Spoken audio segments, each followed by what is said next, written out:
A esta hora de la tarde, la Iglesia Bautista Reformada, Salvación y Vida Eterna presenta su programa Gracia y Verdad. Bienvenidos.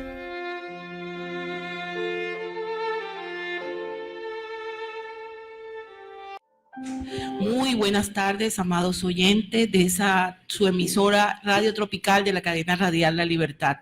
Damos inicio a nuestro programa Gracia y Verdad de la Iglesia Bautista Reformada, Salvación y Vida Eterna. Hermano Vicen, por favor nos inicias en oración. Bien. Señor, te damos gracias porque nos permites estar aquí, porque nos has dado un día más de vida, Señor, y porque nos das disposición de hablar de tu palabra, Señor. Guíanos con tu sabiduría para que podamos glorificar tu nombre en cada una de las cosas que digamos. En el nombre de Cristo Jesús te oramos, creyendo que nos escuchas. Amén. Amén. También damos gracias, pues, y le damos la bienvenida a todas aquellas personas que nos escuchan y nos ven a través de la página de Facebook de la emisora. Pues damos gracias por su atención y pues rogamos a Dios que sea Él trayendo a su vida muchas bendiciones.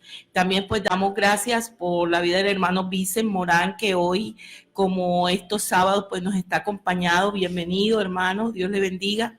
Amén, buenas tardes a todos. Me agrada estar aquí otra vez y esperemos que muchas veces podamos estar aquí hablando de la palabra. Así es, esperamos que así sea.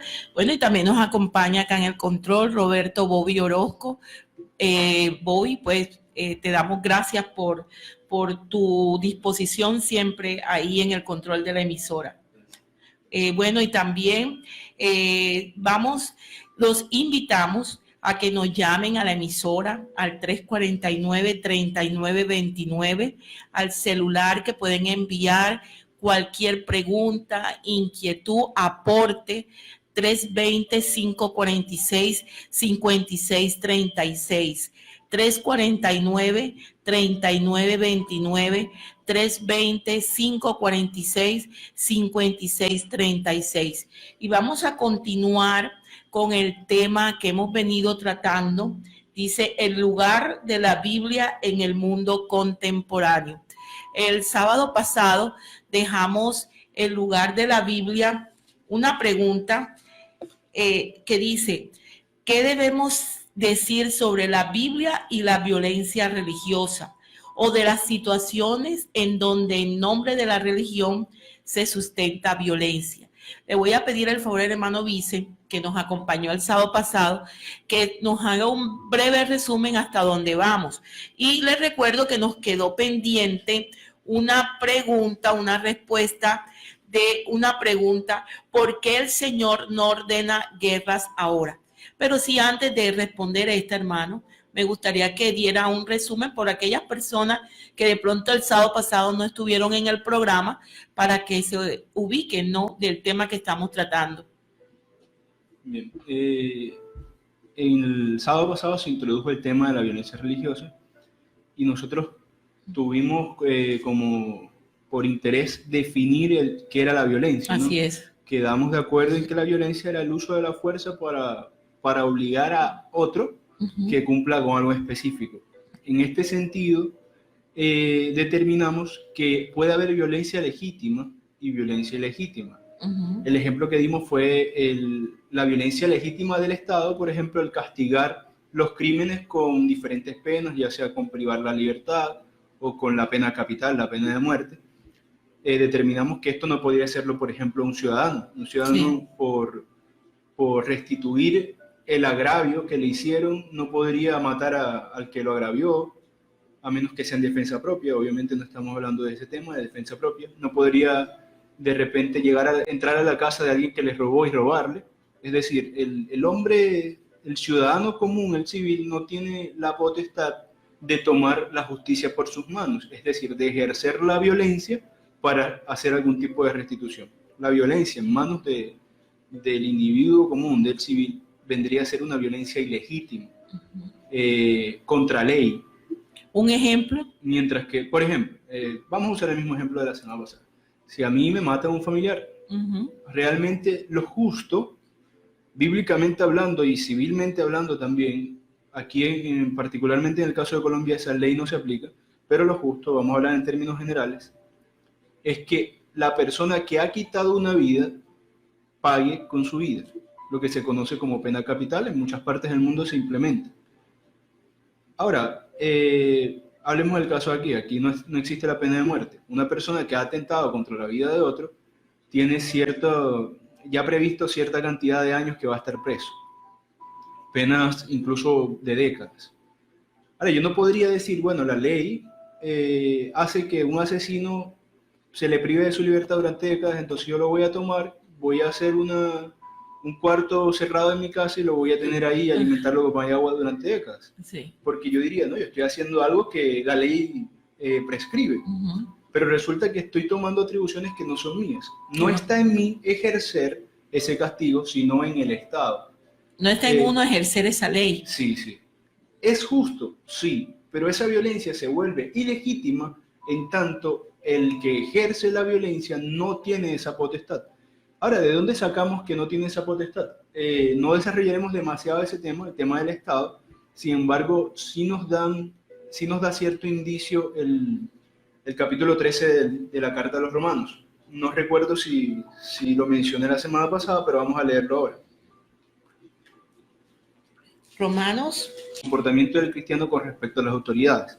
Él dice, sométase toda persona a las autoridades superiores porque no hay autoridad que no provenga de Dios. Y las que hay, por Dios han sido constituidas. Es decir, aquí hay un elemento de carácter divino por el cual los que ostentan autoridad pueden ostentarla legítimamente. Así que el que se opone a la autoridad se opone a lo constituido por Dios, y los que se oponen recibirán condenación para sí mismos. Porque los gobernantes no están para infundir el terror al que hace lo bueno, sino al que hace lo malo. ¿Quieres no temer la autoridad? Haz lo bueno y tendrás su alabanza, porque es un servidor de Dios para tu bien. Pero si haces lo malo, teme, porque no lleva en vano la espada, pues es un servidor de Dios, un vengador para castigo del que hace lo malo. Aquí nos da un precedente interesante que nos sirve para hablar del tema de la violencia legítima e ilegítima. Él es un vengador, el Estado. No solo es un vengador, tiene la espada en su mano, pero tiene la autoridad delegada por Dios para hacer esas cosas. Autoridad que yo como civil no tengo. Ahí, en ese sentido, vemos que hay violencia perfectamente legítima, con esto me refiero permitida, justa, y hay violencia ilegítima, prohibida, injusta. Normalmente la legítima es ejercida por el Estado y la ilegítima es ejercida por un individuo que quiere tomar la justicia por sus manos. Aun cuando hay algunas personas que dicen, no, pero este juez actuó de manera injusta. Sí, puede ser. De hecho, puede haber leyes injustas desde el punto de vista ético. Sin embargo, aún así nos mandan a obedecer, a someternos a esa autoridad que fue puesta por Dios. No quiere decir, esto siempre y cuando no, cabe aclarar, no sea una ley que socave de alguna manera la Biblia, la ley de Dios. Nosotros tenemos como legislador supremo al Señor. Luego, cualquier ley, para yo poder someterme a ella, tiene que ser algo que no me obligue a mí a apostatar, a ir en contra, a rebelarme a la ley divina. Entonces, ya establecimos... Por ejemplo, un caso de que la autoridad judicial o jueces, magistrados aprueben el aborto, eso va en contra de lo que nos dice la palabra de Dios. Exacto. Ahora, es un ejemplo práctico, lo del aborto. Sucede que yo en qué sentido tendría que someterme ante esa ley injusta. Yo tendría que someterme en el sentido, por ejemplo, y ha pasado, en Argentina pasó hace poco, un médico se negó a practicar un aborto y fue preso. Sí. Fallaron en su contra. En ese sentido, pues yo puedo decir que el médico se está sometiendo a la ley, no está diciendo me voy a fugar. Sí. Está tomando la parte negativa de la ley, o sea, la consecuencia de incumplir la ley. Sin embargo, de ninguna manera está practicando la obediencia de la ley en el sentido positivo, es decir, como es legal, luego entonces hay gente que deduce que lo legal es bueno y yo tengo que hacerlo.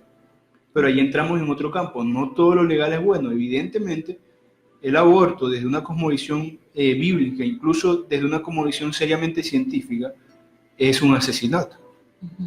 Realmente es acabar con la vida de un individuo. Por tanto, es una contradicción incluso de carácter legal, porque las mismas constituciones de diferentes países defienden la vida.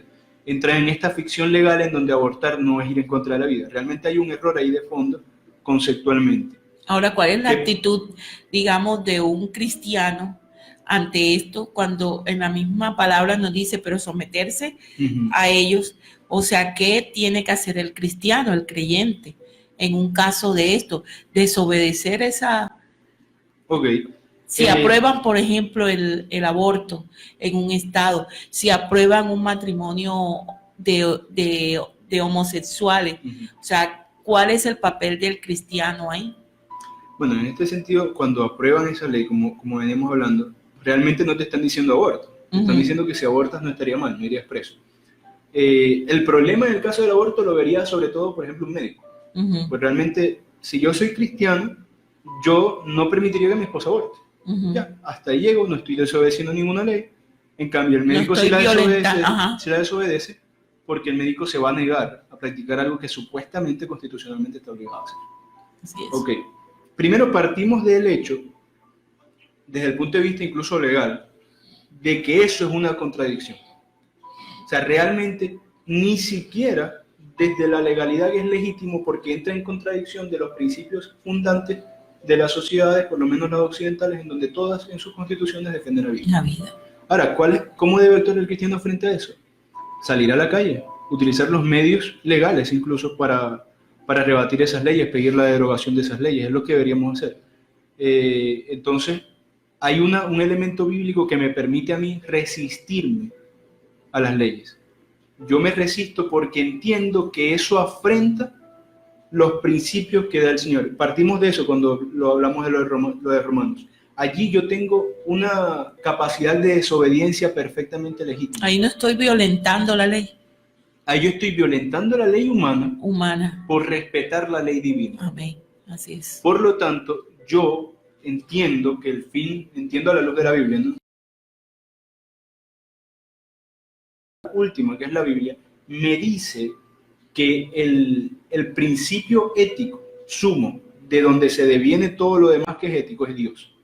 Dios terminantemente prohibió el asesinato. Yo considero que el aborto, desde el punto de vista teológico y desde el punto de vista científico, es un asesinato. Luego entonces considero que el aborto es una ofensa al Señor. Amén, así es. Y usaría las palabras del apóstol Pedro cuando a él la organización judicial del momento, el Sanedrín, que eran los que judicializaban a los judíos en esos asuntos, lo toman a Pedro y a Juan, si no recuerdo mal, y ellos terminan en una situación donde probablemente podían darles muerte. No pasó en ese momento, pero podían darles muerte. Y ellos terminan diciendo, bueno, es necesario que obedezcamos a Dios antes que a los hombres. Amén. Lo que dice la Biblia es que efectivamente habrá cosas en este mundo que por injustas nos causen dolor. Pero siempre y cuando esas cosas no afrenten la ley de Dios, es mejor soportarlas. Ahora, allí donde la afrenten, no la puedo soportar. Pero bueno, para reencauzarnos en el tema de la violencia.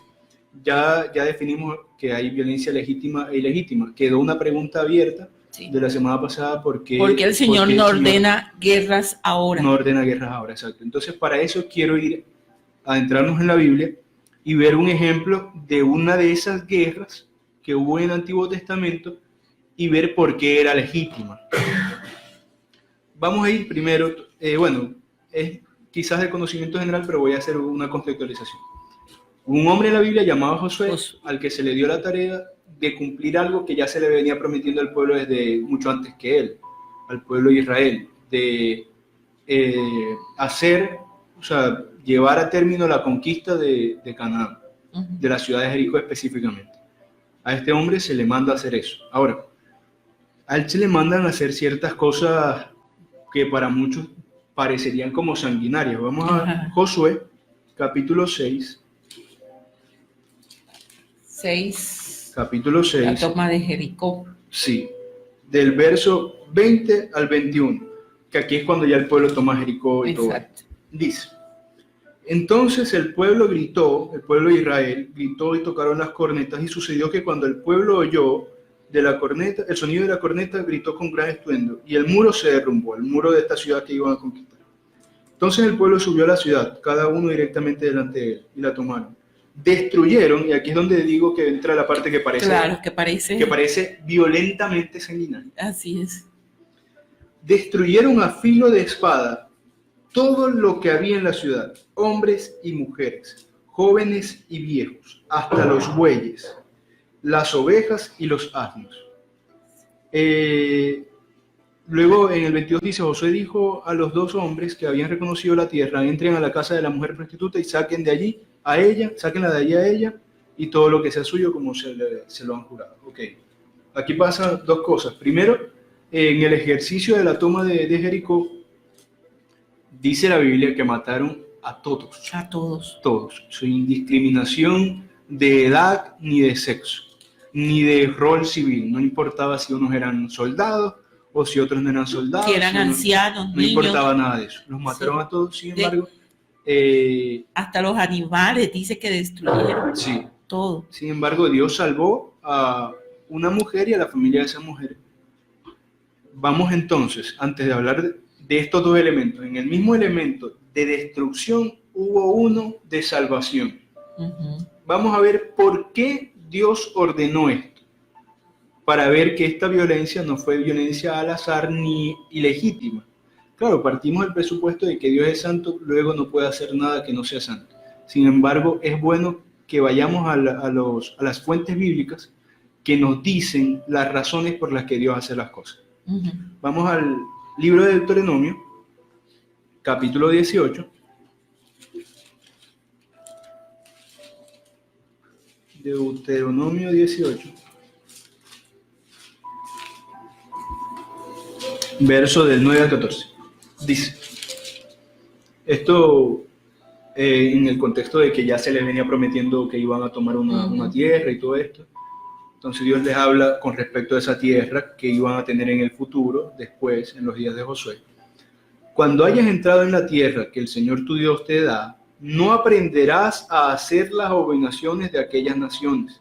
No sea hallado en ti quien haga pasar por fuego a su hijo o a su hija, ni quien sea mago, ni exorcista, ni adivino, ni hechicero, ni encantador, ni quien pregunte a los espíritus, ni espiritista, ni quien consulte a los muertos, porque cualquiera que hace estas cosas es abominación al Señor.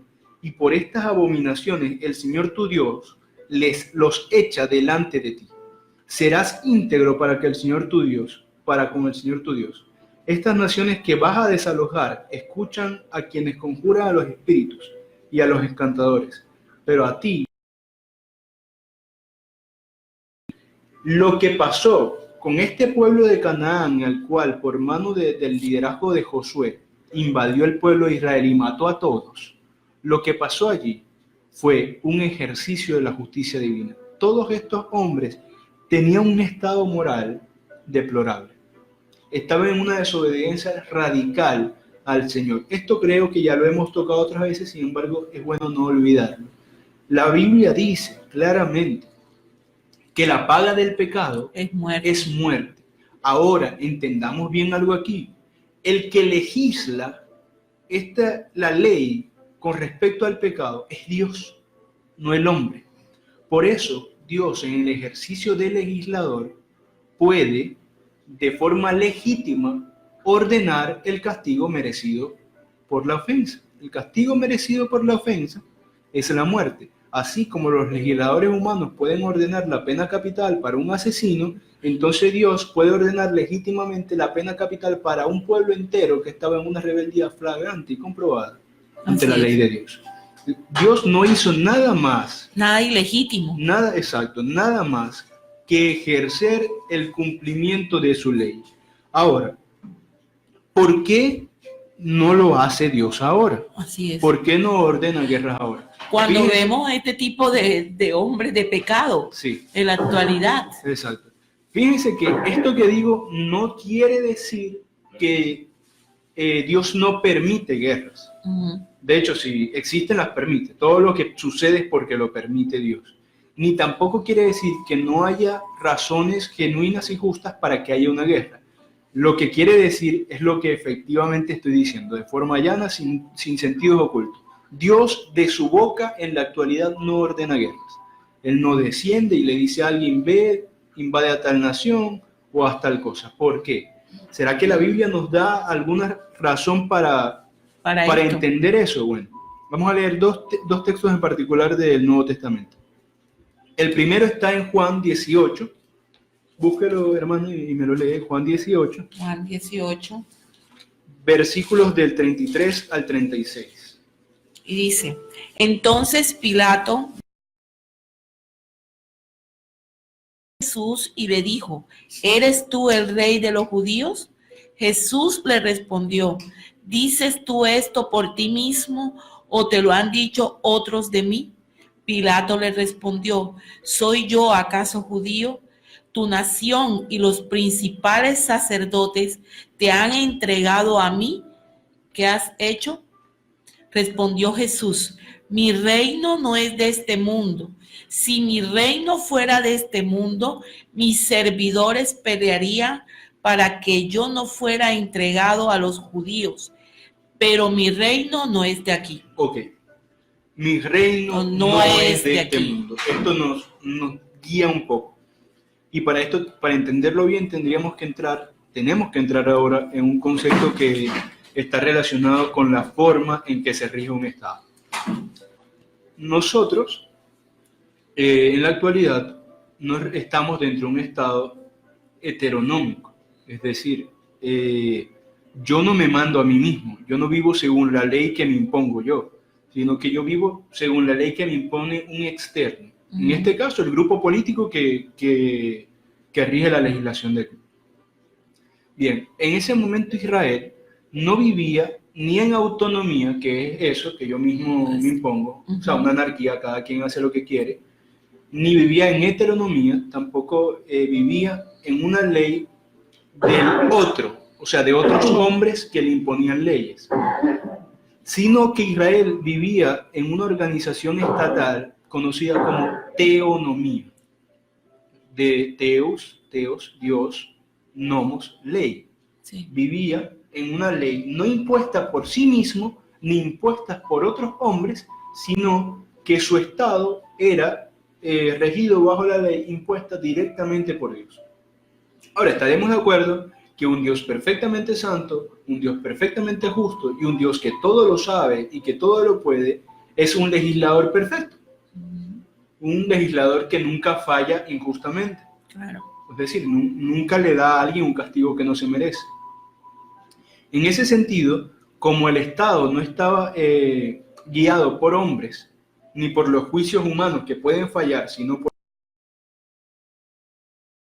Dios, en ese momento estaba mostrando lo que iba a mostrar en el Nuevo Testamento. Aquí, en el Antiguo Testamento, lo mostraba de forma terrenal. Esto se entiende como, digamos, simbólicamente. Él, con esto terrenal, simbolizaba que su reino, dominado solo por él, es de carácter trascendente a lo terrenal. Esto muestra lo que pasará y en Apocalipsis, por ejemplo, en donde hubo una cesación en el Nuevo Testamento, en la época actual, una cesación de Dios ordenando guerras. Pero en Apocalipsis sucederá uno de los momentos de mayor violencia de la historia, en donde ya la paciencia de Dios habrá terminado. Y nuevamente. Nuevamente se meterá de forma directa en este mundo a matar a todos los que desobedecieron su ley. Entonces fue esto lo que ocurrió, lo que acabamos de leer. Lo que prefiguraba lo que sucedería después. Y prefiguraba incluso imperfectamente, porque de forma terrenal prefiguraba algo que era de carácter espiritual, en donde Jesús puede decir, mira, mi reino no es de este mundo. De hecho, si fuera de este mundo, si realmente yo estuviera ahora reinando, como reiné allá en Israel, directamente, ciertamente estuvieran aquí mis hombres y me liberarían. O sea, ciertamente el Señor, cuando se encarnó, cuando vivió como Cristo, se hubiera levantado como un rey terrenal y hubiera acabado con todas las naciones. Porque tenemos bastante evidencia bíblica de que no hay guerra que Dios haya perdido. Sí. Entonces Dios hombre, Cristo Jesús, se hubiera podido levantar y matar a todos. que de hecho, y escuchen bien, de hecho, lo hará, no ahora, pero lo hará en el fin de los tiempos. Ahora, para este tiempo, claramente la Biblia nos dice que no son esas cosas. Un texto más, en donde nos dice más claro, incluso con un lenguaje de guerra, el apóstol Pablo en la segunda carta a los Corintios, capítulo 10, búsquenlo, segunda carta a los Corintios, capítulo 10, verso del 3 al 5. Verso del 3.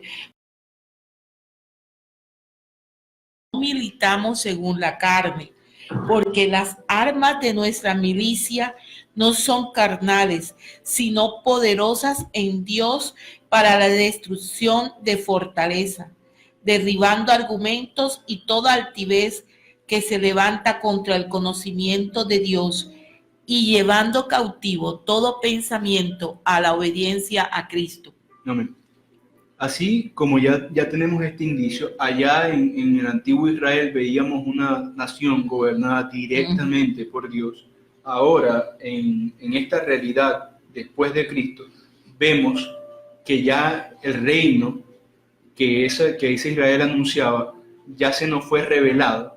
Ya en Cristo nos mostró que ese reino iba a ser establecido. Ciertamente, Él vino y completó su obra. Ahora Pablo también nos dice, bueno, sí, seguimos siendo soldados del reino, seguimos militando para el reino, pero resulta que las armas de nuestra milicia no son de carácter terrenal. Las armas de nuestra milicia no son como las armas que tenía Josué. Es decir, con las armas que tenía Josué, él le mostró al mundo cuánto detesta Dios el pecado, de forma terrenal. O sea, en el juicio de Dios contra el pecado de esas naciones los mató corporalmente. Ahora, nosotros con las armas de nuestra milicia demostraremos al mundo cuán asqueroso es ante los ojos de Dios el pecado, pero nuestras armas ya no son la espada, la lanza de madera, la espada de hierro, sino que son, dice, sino poderosas en Dios. En Dios. Para la destrucción de fortalezas. De fortalezas. ¿Qué más dice? Dice, derribando argumentos y toda altivez.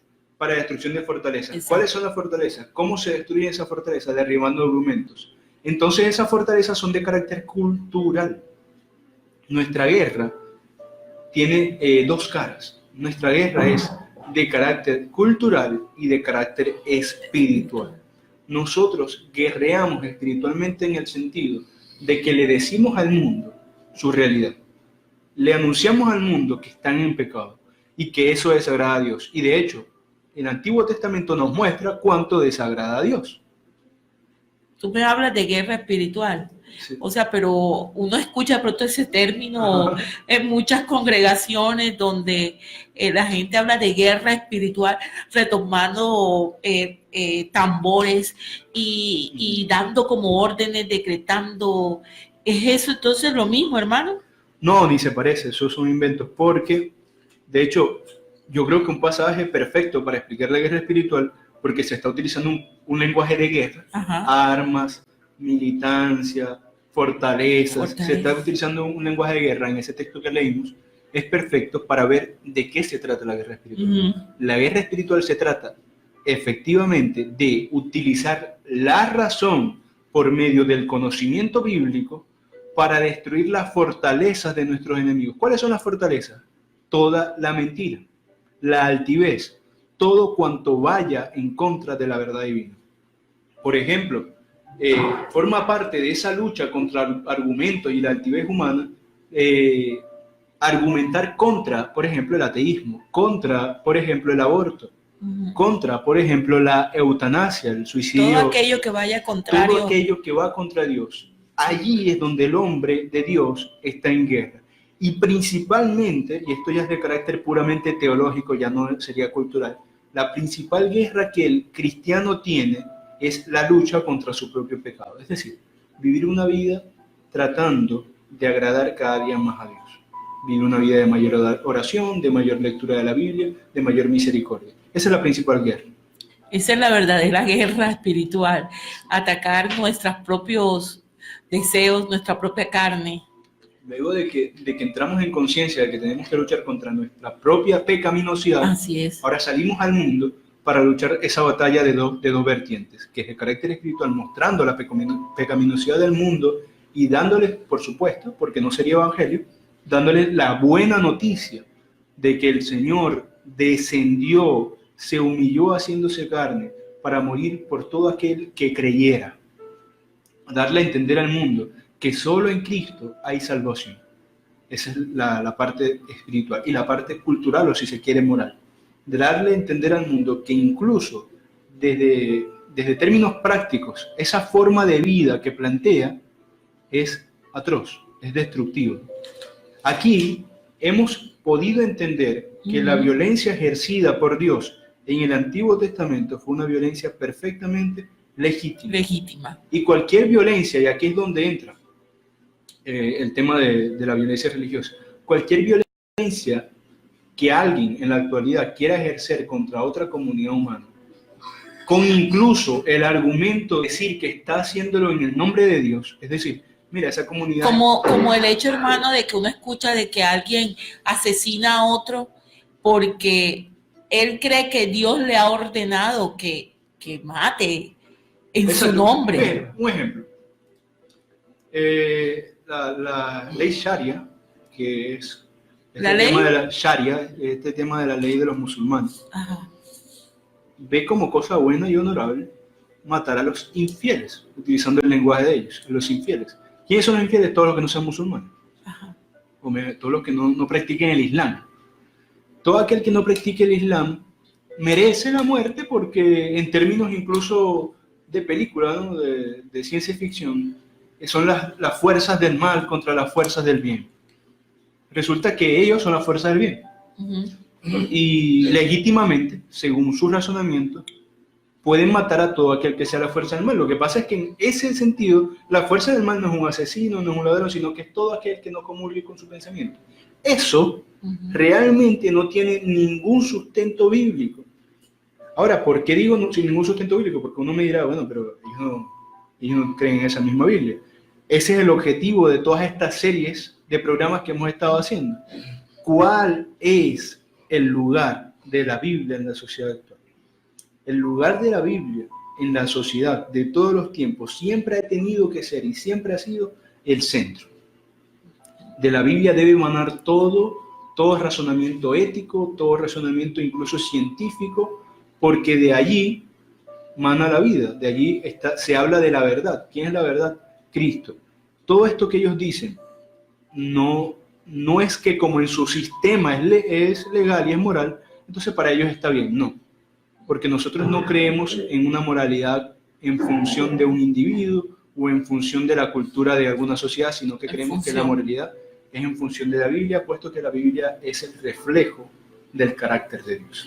Pero se presentan situaciones aún, donde violentas incluso, porque no hay diferencia entre lo que considera moral y no moral, basándose en las denominaciones. Sí. ¿Ya? O sea, es eso correcto, y se genera conflictos grandes por esas diferencias, porque siempre cree aquel tener la razón de lo que está practicando. Sí, eso finalmente es subjetivismo. Fíjense que, bueno, por supuesto aquí hay un carácter de fe importante. Hay quien siempre rechazará la Biblia, a pesar de que la Biblia sea el documento antiguo más comprobable de la historia. Sí. A pesar de que la Biblia presente una total coherencia que ningún otro documento que se arrogue la verdad absoluta presenta. A pesar de que la Biblia ponga en total armonía conceptos como el propósito de la humanidad, el origen de la humanidad, el estado de la humanidad y el fin de la humanidad. Propósito, origen, estado y fin, cosa que otras religiones no presentan de forma coherente. Hay contradicciones internas y todo esto. A pesar de eso, a pesar de la armonía bíblica, siempre habrá gente que piense que la Biblia está equivocada. Ahora, aunque eso le haga ruido a las personas, estas personas que estén en contra de la veracidad bíblica están partiendo de una base subjetivista, porque finalmente están diciendo que lo que ellos llaman su revelación, incoherente y toda, o lo que ellos llaman su revelación con contradicciones y todo, es la verdadera revelación. Es la verdadera revelación. Entonces es su verdad. Tratando de aparentar ser objetivos, porque dicen, no, mi sistema está basado en esto. Realmente son subjetivos porque su sistema está basado en sistemas de hombres. Mientras que el sistema cristiano, hablo de forma ideal, yo entiendo que hay muchas vertientes que se denominan cristianas, pero que realmente no son bíblicas, por lo tanto no son cristianas.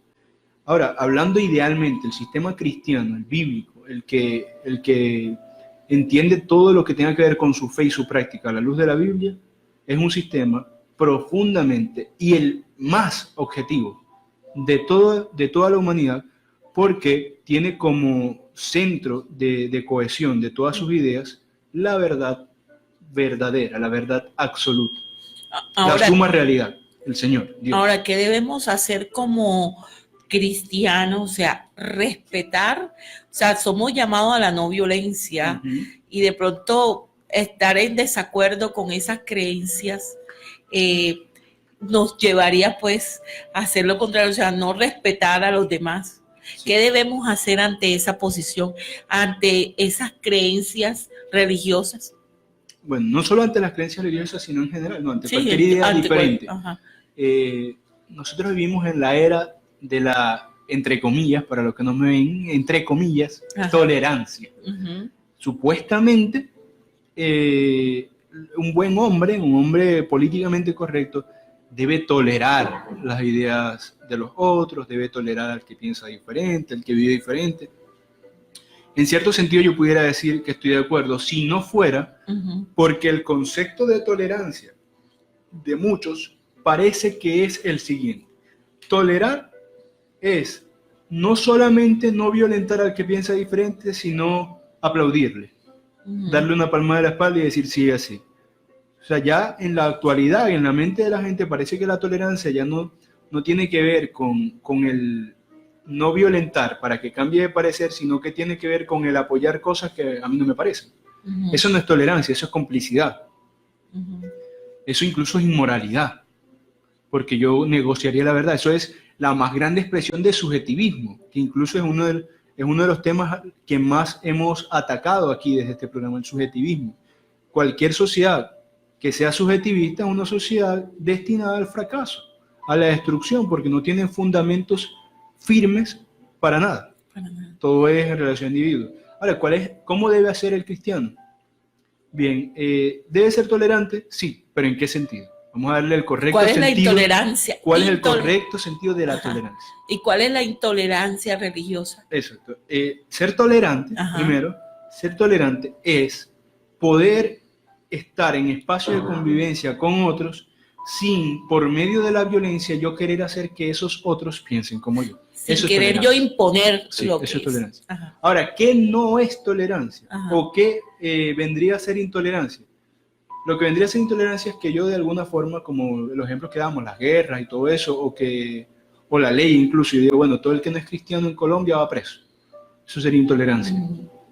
¿Cuál es la tolerancia religiosa? La tolerancia religiosa es lo que vivimos aquí y en lo que vivimos prácticamente en cualquier parte de Occidente y lo que se está dejando de vivir. Pero curiosamente, no se está dejando de vivir con respecto al cristianismo, porque realmente no hay, si bien la historia, hay muchas manchas en la historia de personas que se proclamaron cristianas y fueron profundamente intolerantes, en la actualidad el cristianismo está en casi cualquier parte del mundo occidental, o diría yo que en todo el mundo occidental, y no es un profesante y un cruzado que va persiguiendo a la gente a sus casas a obligarlo a hacerse cristiano.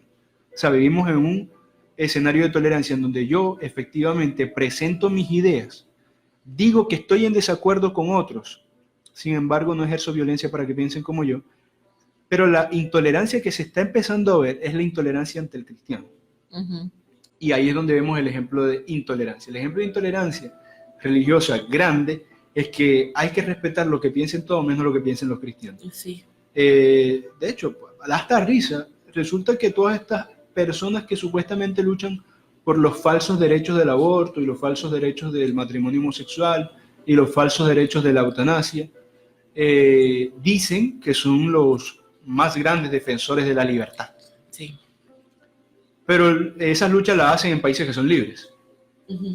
Resulta que en países en donde verdaderamente los podrían perseguir y matar por decir esas cosas, no lo hacen, están callados. Por ejemplo, cualquier país islam. Estos países del islam, realmente, si yo salgo a la calle a decir, no lo haría, por supuesto, pero si yo fuera de esa gente y digo, ley para el matrimonio homosexual, me matarían. Enseguida. Ahora, aquí hay implícito ahí se quedan algo. callados. Sí, ahí se quedan callados. Ahí hay implícito algo. Ellos entienden que realmente su ideal no es tan grande como para perder la vida.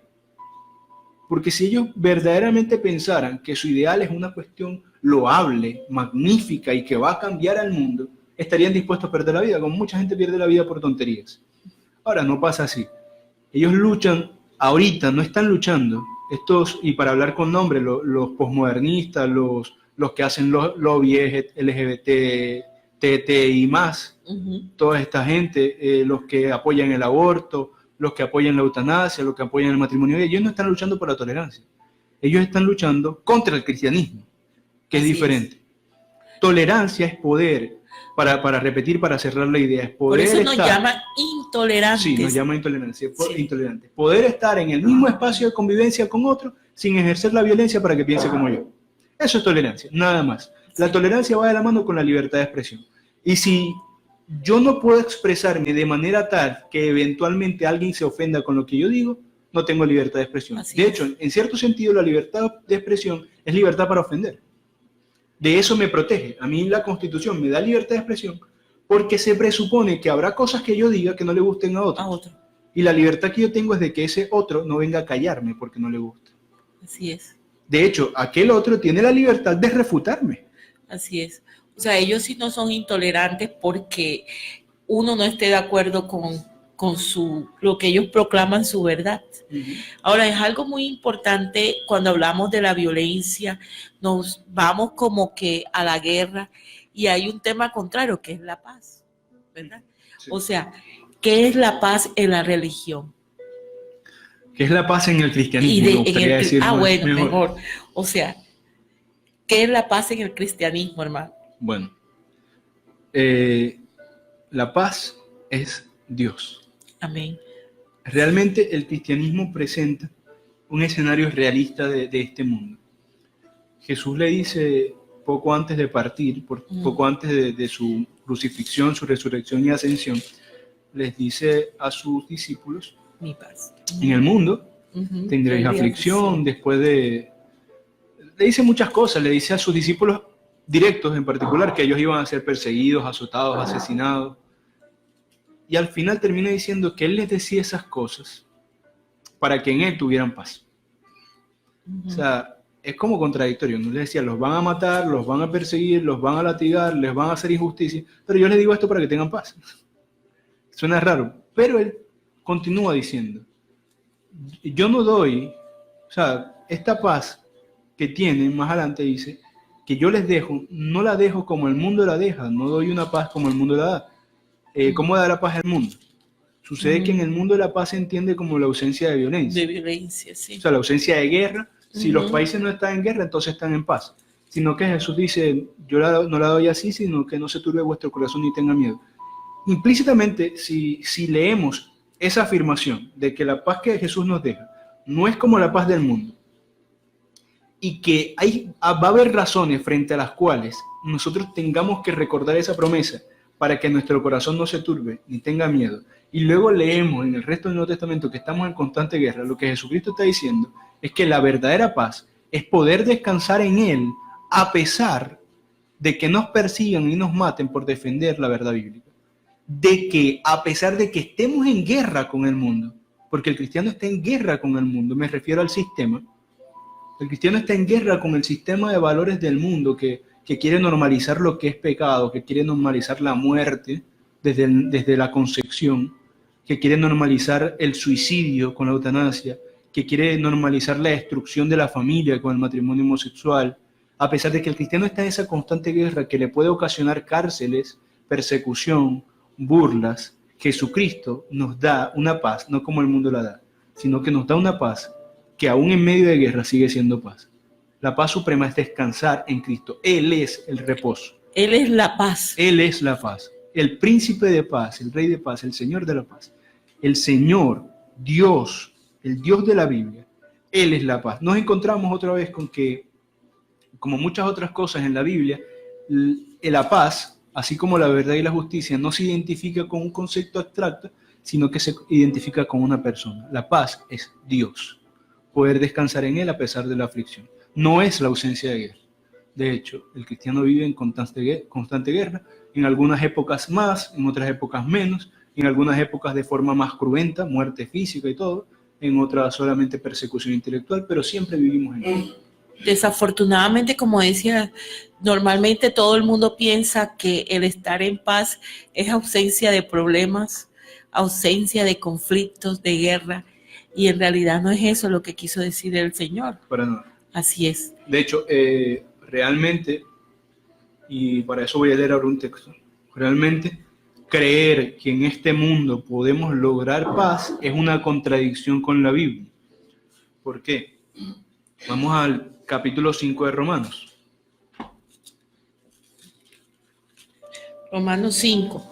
¿Sí? Romanos 5, sí. ¿Qué versículo, hermano? A partir del 1, si no recuerdo mal, sí, del 1. Justificados, pues, por la fe. Exacto, el versículo 1. Justificados, pues, por la fe tenemos paz para con Dios por medio de nuestro Señor Jesucristo, por quien también tenemos entrada por la fe a esta gracia en la cual estamos firmes y nos gloriamos en la esperanza de la gloria de Dios. Bien. La única paz que se puede obtener en esta tierra no es la ausencia de guerra, sino la justificación por medio de la fe. Esto es creer en la obra de Jesucristo, arrepentirse, ir a Cristo en arrepentimiento y fe. Esa es la única paz. Creer que en el mundo va a haber una paz genuina es no entender el mensaje bíblico.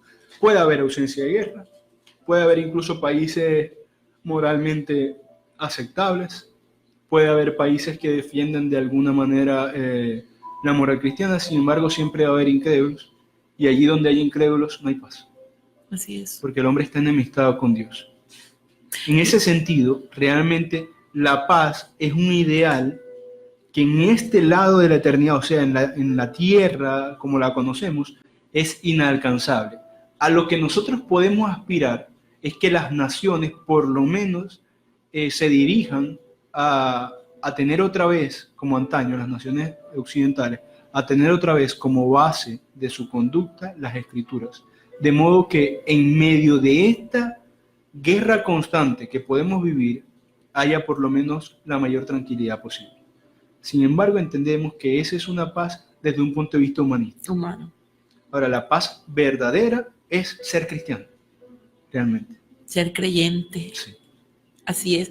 Bueno, recordamos el número telefónico 349-3929 por si quieren un aporte e invitamos a todo aquel que nos escucha, nos ve, a nuestra congregación los días domingo a las 9:30 de la mañana, Iglesia Bautista Reformada, Salvación y Vida Eterna, el lugar Hotel Puerta del Sol, calle 75, número 41D 79, Salón Tarragona, ahí al frente de la piscina para mayor indicación.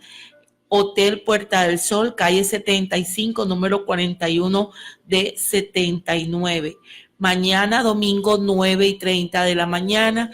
Los días miércoles a las 7 de la noche nos reunimos servicios de oración y de estudio bíblico. Y también, pues, si te queda más cerca, la Iglesia Comunidad de Gracia de las Moras, que está ubicada en la carrera 22, número 5739, Villa Catanga. El servicio es a partir de las 8 de la mañana. Están cordialmente invitados. Bueno, y brevemente nos queda algo para ya culminar sobre estos temas que hemos venido tratando de la Biblia, el lugar de la Biblia en este mundo contemporáneo. Vamos a tocar brevemente, hermanos, se nos acerca el tiempo, sobre la Biblia en la educación. La Biblia en la educación, bueno, voy a leer, como ya falta poco, voy a leer varios textos que nos orientan con respecto al tema.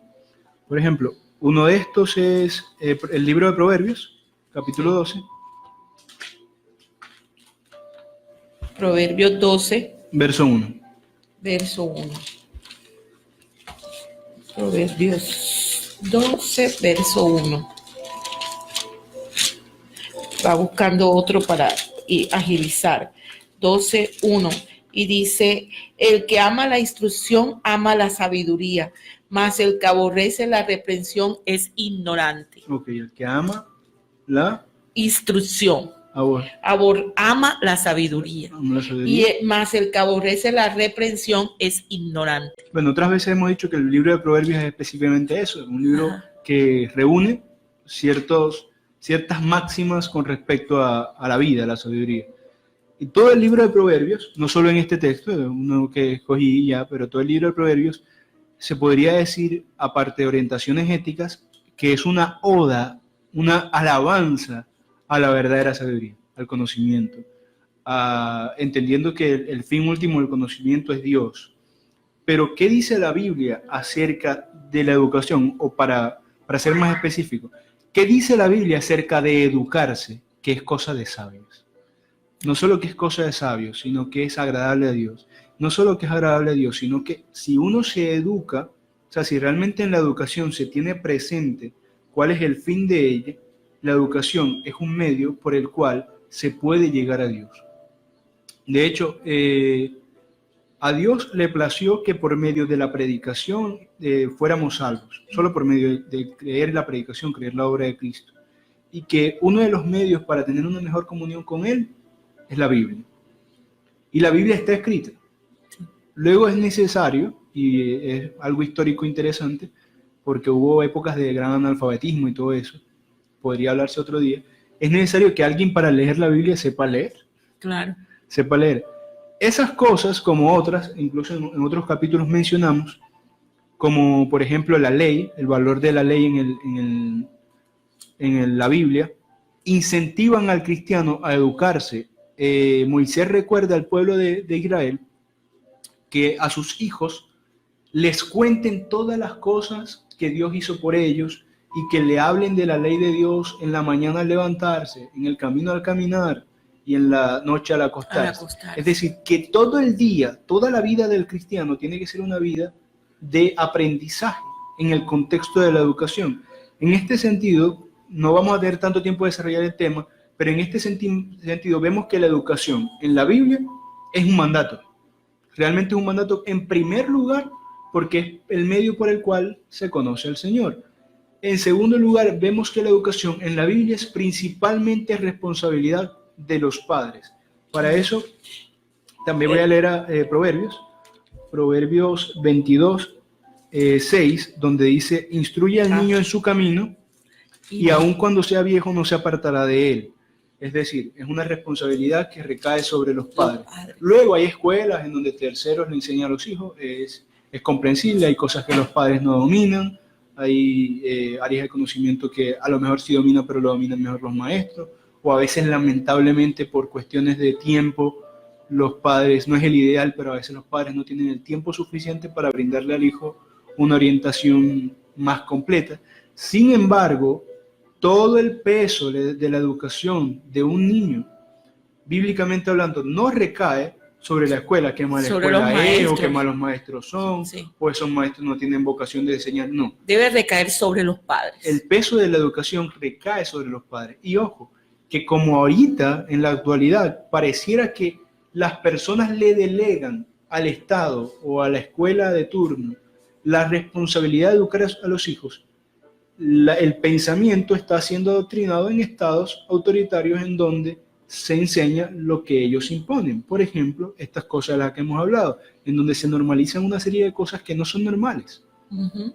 En otras transmisiones podríamos hablar sobre el tema de la ideología de género y todo eso. Sí, se está enseñando en las escuelas. ¿Qué pasa? Que ha habido una abdicación por parte de los padres de su responsabilidad de enseñar a sus hijos. A sus tutores, a sus maestros. Sí. Y desafortunadamente, hermanos, ¿cómo vemos cómo han sacado la Biblia de las escuelas? También. Para nada hoy en día, porque es parte de la formación de la persona. Bueno, desafortunadamente se nos agota el tiempo. El próximo sábado es festivo, no vamos a tener el programa. Dios mediante sería el último sábado del mes de julio, que es 27 en su horario acostumbrado, de 2 a 3 de la tarde, su programa Gracia y Verdad. Y pues le voy a pedir al hermano Vicen que nos despida en oración. Señor, te damos gracias por este programa, te damos gracias porque nos permites a la luz de las Escrituras poder entender cómo vivir en este mundo. Señor, sabemos que el mundo nos presenta muchas alternativas incorrectas, Señor, disfrazadas de tolerancia, disfrazadas, Señor, de amor, disfrazadas de pluralidad y de cualquier palabra que utilizan para manipular el lenguaje y manipular las mentes, pero que tu Biblia claramente nos presenta que hay una sola verdad y que esa verdad puede ser solo alcanzada en Cristo, Señor. Gracias por este programa, gracias por guiarnos. Te pedimos que toques los corazones de los oyentes por medio de tu palabra, Señor, que los Amén. Convenzas de pecado, justicia y juicio. En el nombre de Cristo Jesús te oramos. Amén. Amén. Escuche todos los sábados de 2 a 3 de la tarde su programa Gracia y Verdad, un programa de la Iglesia Bautista Reformada, Salvación y Vida Eterna. Recuerde, todos los sábados de 2 a 3 de la tarde por Radio Tropical, 1040 AM en el dial.